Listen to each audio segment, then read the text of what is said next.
Today I'm going to talk about how I'm straightening the rods on my foosball table. I'm showing you here the first attempt at coming up with something to straighten them. I bought a foosball table at a bar. It was used. It's a pretty solid table, but the rods were of course used and not really very straight. So first of all, I used my wood clamps and I clamped them down to my workmate, and then I turned two of them upside down. I'd lay the bar in here and then twist these down to try to bend it, reverse a bend that was in the rod.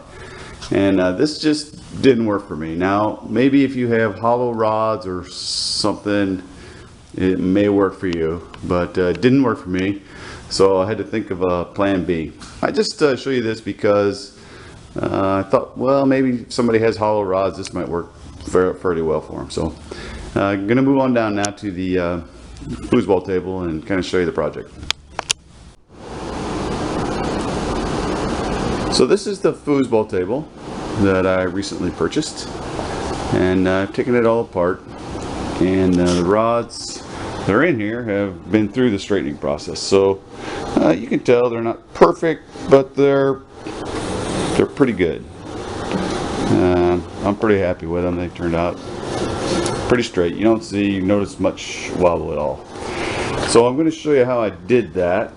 I used that clamp there on that marker, and I put it in that first set of holes there to find exactly where I want to do the bend.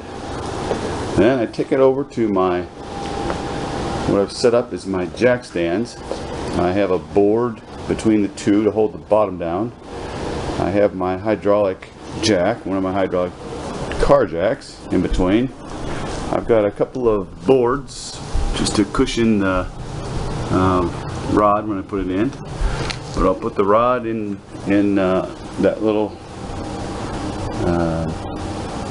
corner, and then jack the jack up until I think it's about right, and then I take it off and try it. And I've done a couple of them too far. I just turn it over and bend it back straight.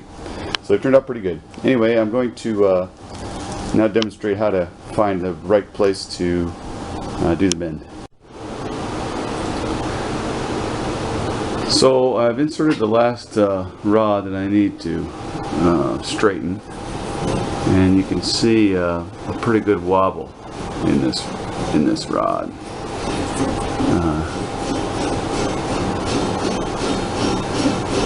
Might be kind of hard to see, but it's there. So generally I've found that they bend right where the table was stopped, where the stoppers stopped it, and then people probably leaned on it or pulled on it or whatever they did. So that's where I check first, and what I do is I move this marker really close, and I turn the rod so it puts a little mark on the side that's high. Then I know where to put it in the jack and give it a try. So I'm going to make the mark and then I'll come back.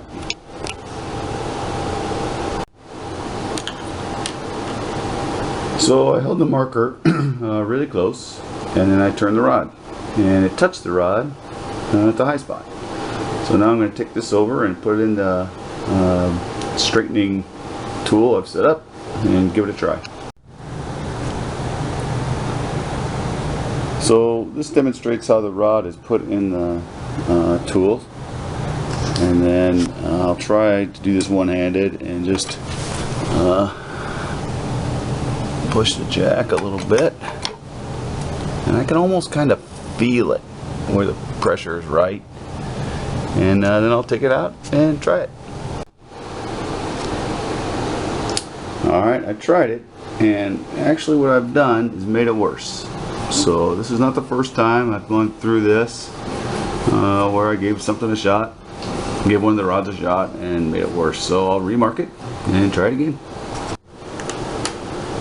So I've remarked it, and I'll put it back in the jack and give it a try.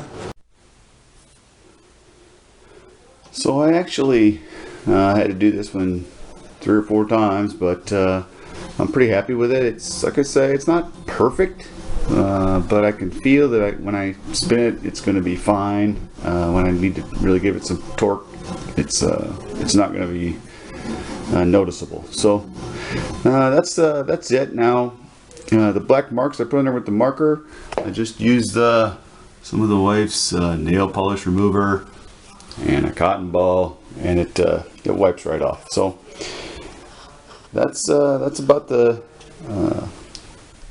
end of the story. So anyway, I hope this helps somebody out there. And all right, so I've assembled the guys, put them back on, and everything is really working good. It's I mean, I know they're not perfectly straight, but I can't tell it when I'm playing. So I think the process works if you're patient, and don't be worried if you make a little mistake. You just make the marks, put it in the press again, and keep at it. Be patient. The one that I was working with that I showed you guys, it took me 3 or 4, probably almost 5 tries to get it where I wanted it. So good luck.